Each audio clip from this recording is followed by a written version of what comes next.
a Messianic congregation. Now we are part of a new thing among the Jewish people. 50 years ago, if you were Jewish and you said that you believed in the New Testament, you were probably going to get expelled from your family, probably lose your customers or clients, and your friends would think that you had gone a little loco. But that was 50 years ago. Today, there are something over 700 Messianic congregations in this country, 100,000 Jewish believers. There are 150 Messianic congregations in Israel. Something's happening. There are such movements in 22 countries. What happened? Why, in all of the thousands of years, this has not happened before? Well, the reason is because there have been taboos. There have been taboos. I'm going to stall around until some people show up. Some more people show up. So there have been taboos. Oh my goodness, you don't dare believe that because that will mean that you're going to hell. So, okay, fine. I used to think if I looked at it, I was taught in the Orthodox synagogue that if I looked at a cross, I was going to hell, let alone attend a church. So it was a very, very stiff thing, and it had been going on for some 2,000 years. And basically, what is today called Judaism is really a more precise term would be rabbiism or rabbinism, because it is based not so much about the Bible as it is the Talmud. As a matter of fact, among traditional rabbis, it is spoken of as big T and little t. Big T is the Talmud and little t is the Torah. And you spend 6 days studying, 5 of which are spent in the Talmud and 1 of which is spent on the Tanakh, the Old Testament. How did we get here? How did it happen? Why hasn't it been discovered, dealt with? Because the thing with the rabbis now, in many ways, contradicts the scriptures, the Bible. A quick review of the last 6,000 years. Can we do that in a minute? A quick review says, all right, there was this problem in the Garden of Eden. It had to do with believing God or not believing God. And there was a crime in that the first people decided to not believe God. All right, so the natural order was upset. And so we became more insecure because we didn't know where we stood with our Father, God, etc., waxing worse and worse, and suppressing that call it intuitive sense that we have that communes or communicates with God. So it was, but God had a plan, and the plan was that he runs a legal universe. So if there was a crime, there needs to be some consequences to the committing of the crime. So, all right, if there's a difference between us, we can be reconciled. I say I'm sorry, you say I forgive you, and we've reconciled. All right.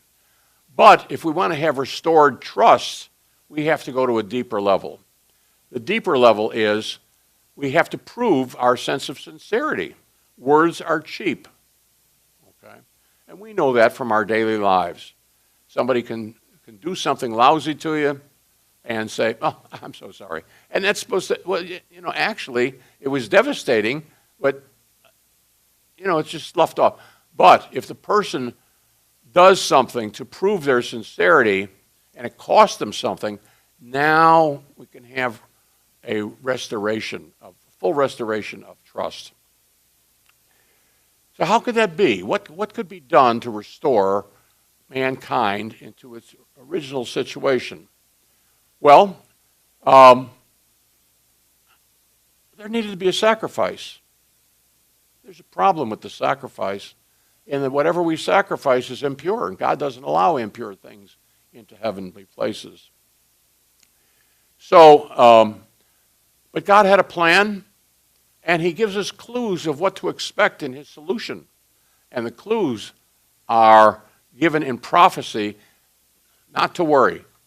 The solution's on the way. And he gives clues about a Messiah coming. And he says there will be a Messiah. When's that going to happen? Well, Daniel says it's going to happen before the destruction of the Second Temple in 70 CE. It says Messiah the Prince will be cut off. Messiah the Prince will be... now this is Daniel. And he says that the Messiah is coming before the destruction of the temple. Of course, after the temple was destroyed, you could no longer prove your lineage. And of the over 300 prophecies about who the Messiah would be, you had to prove that you were a descendant of King David. So that's where the records were, and you had your title deed to the land in the Hall of Records in the temple. Destroyed. Oh my goodness, what is this? God has given us instructions, elaborate instructions in the 5 books of Moses about these sacrifices and so on. How the rabbis got together. What are we going to do? We're supposed to make these sacrifices. We're obligated to make these sacrifices. What am I going to do about my sin because I can't make a sacrifice? How could it be that God has allowed the destruction of the temple? And what about our sacrifices, and what about our sin problem? God will soon restore the temple. So it was expected that within a relatively short period of time, the temple would be restored and we could begin to resume the sacrifices. Well, time went on. No such thing happened. So the rabbis got together in Yavne to decide what to do. What shall we do until the temple is restored? So they came up with a system of a fence around a fence. Since we have no solution for the sin, we'll just be sure to put a fence around it so nobody can get anywhere near the sin. The most famous of which is don't swaddle a calf in his mother's milk. That's the kosher laws are based upon this one scripture. So therefore, to be sure that we don't accidentally take some cow from that town and mix it with the milk from some... It just could be that that's the milk of the mother of that calf. And so we must build a fence around it. Suppose we break through the fence accidentally. Well, that's why we need a fence around a fence, you see. And from that, we wound up with commentaries by rabbis that wind up with 2 kitchens and 2 refrigerators and 2 sinks and no cheeseburgers. Okay, that's how it was. And so these rabbis got together over a period of time and created something called the Talmud, the Mishnah, the Gemara, the Zohar, Kabbalah, etc., as rabbinical commentaries, man's opinions. And so that became what is today thought of as Judaism, and it's not Judaism. Those are rabbis' opinions. That is not the scriptures. We in the Messianic movement have drawn a line and said if it's in the scriptures, that's from God. If it's not in the scriptures, that's man-made opinion. And there's a whole lot of difference because I'm not trusting my eternal future into the hands of some rabbi who lived thousands of years ago who I don't know. I don't know him. He doesn't know me. And I should trust my future, my destiny to this person. And why should I believe him? And so we decided to think it through for ourselves. And we said, if it's in the scriptures, that's from God, especially since there's prophecy that proves the supernatural basis of it.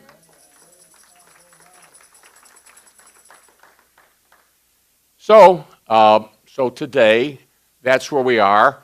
But God was not going to be bested by the devil. So he had a solution. He had brought a Messiah, and he says, listen, I got the solution. What you need here, we got to have us a blood sacrifice by somebody who's never sinned. How are you going to do that? Because the sin nature is carried through the male component from generation to generation. The sins of the fathers are visited on the sons to the 3rd and 4th generation. We cannot be having a child from a man because it would carry the sin load from the previous generations. No, it would have to be somebody who had not a human father. How is that going to be? Well, God can arrange such things. If he can part the Red Sea, he can handle the creating of a zygote and an embryo in other ways. And so it was that this child would be fathered by the Spirit of God in a supernatural way. Predicted in Isaiah 7:14 that a virgin shall conceive and bear a son. That's Isaiah. And Isaiah in the 9th chapter says he will be known as God with us. Okay, in Hebrew that's what Emmanuel means. Emmanuel. Okay. So it is that there was this sacrifice made. All right. It was a valid sacrifice by a representative of mankind. And our representative, one of a kind, a prototype, the man God and part man, fully God and fully man, made the sacrifice to solve the problem. And for anybody who would believe that, who would believe God that that's what happened, who would believe God that their blood sacrifice solved the problem of separation between man and God. If there's anybody who would believe that, God would say, now you're talking. Now you're doing the opposite of what Adam and Eve did. Adam and Eve acted out of unbelief, and you're acting out of belief. And so it is that you find that there are some people, all right, who say, yeah, that hangs together. And I think that if there's a Messiah, I want him to be my Messiah. And now there's turned out to be that this polarization of Jews and Christians. It's a false thing. Now Jeremiah says that so long as the sun, the moon, and the stars are fixed in their ordinance, there will always be an identifiable Jewish people. That's an assignment from God, that the Jewish people should hang on to our sense of peoplehood. And so God has done that. What are the odds that you could pull off something like that? Long odds. But it has been done. And now we have two groups. We have the Jews and we have the Gentiles. And we here at Ohav Shalom, we are in agreement as to who is the captain of our faith. We may come from different cultural places. And the Jewish people are to be a barometer of the end times, so to speak. But the rules are the same for Jews and Gentiles about getting into heaven. Everything works the same. Human beings are human beings. But we have this cultural assignment to remain Jewish. So we do. And there's predicted by the prophet Joel that there will be a repentance by the Jewish people. And after that, and not before, there will be a time when the Jewish people will repent and accept our Messiah. And after that it says, then I will pour out my Spirit on all flesh. And that's when we're going to have peace on earth. Okay? But the Jewish people have to get it. And people who are Bible believers, we know that.